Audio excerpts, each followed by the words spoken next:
Next जो चीज़ पढ़ने वाली है वो है inference rules. Inference rules important topic होता है वैसे जब हम एआई में पढ़ते हैं, अदरवाइज़ आपके सिलेबस में ऐसा एग्जिस्ट कर नहीं रहा, ठीक है। तो वैसे अब समझ लो क्या होता है। अगर आपके पास कोई भी ओल्ड नॉलेज है यानी पुरानी नॉलेज है, इस नॉलेज में से आप कुछ नया डिराइव कर रहे हो, you are deriving something new from old knowledge और एग्जिस्टिंग नॉलेज, तो उससे बोला जाता है इन्फ्रेंस, ठीक है। अब इन्फ्रेंस में एआई के अंदर मल्टीपल रूल्स होते हैं, ठीक है। मल्टीपल रूल्स होते हैं इन्फ्रेंस के। सबसे पहला क्या होता है, नाम थोड़े अलग हो सकते हैं, अजीब हो सकते हैं, मॉड्यूस पोनेंस। ये रूल क्या कहता है, if P belongs to Q then P becomes true, then P is true. समझ आया? सॉरी, नहीं, ये दोनों कंडीशंस है, sorry. If P belongs to Q and if P is true, मतलब अगर P Q को बिलोंग कर रहा है और P ट्रू है, देन हम क्या डिराइव कर रहे हैं इसमें से, Q इज़ ऑल्सो ट्रू, तो Q भी ट्रू है क्योंकि गिवन दिया हुआ है। फॉर एग्ज़ाम्पल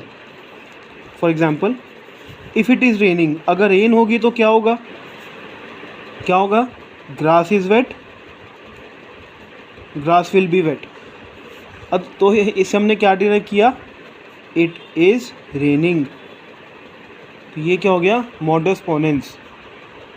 नेक्स्ट है जो आपको ज़्यादा सिलेबस में ऐसे सुनने को मिलेगा नहीं, लेकिन चलो, मॉड्यूस टॉलेंस। इसका क्या मतलब है, फॉल्स वाली कंडीशन, मतलब ये उल्टा हो गया। मतलब इफ़ अगर P Q को बिलोंग तो कर रहा है and Q is false, then Q is false and P is also false. ये फॉल्स वाली कंडीशन आ जाती है इसमें, ठीक है। नेक्स्ट है एंड रूल। बहुत सिंपल चीज़ें हैं ये। And rule is conjunction.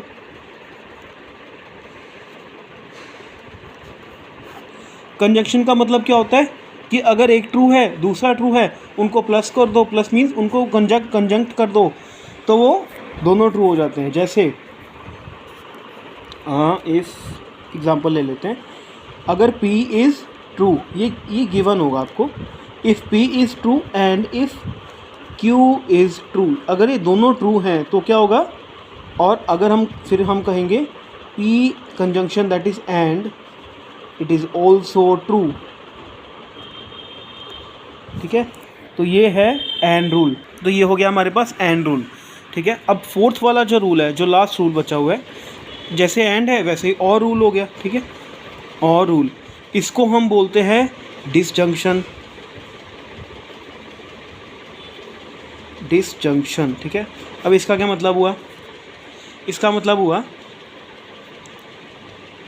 मान लो P इज़ ट्रू, Q के बारे में मान लो दिया ही नहीं हुआ, for example if P is true then हम क्या लिखेंगे, P और Q इज़ ट्रू। तो ऐसे ही होता है ना, ट्रू में दोनों में से कोई एक अगर ठीक हो तो वो ट्रू हो जाता है, ठीक है। यानी दोनों में से कोई एक चीज़ अगर दी हुई हो तो वो ट्रू हो जाती है, ठीक है। तो ये चार रूल्स है। पांचवा भी एक रूल है, वो रेजोल्यूशन का रूल है, मतलब वो ऑटोमेटिक रीजनिंग के लिए यूज़ होता है।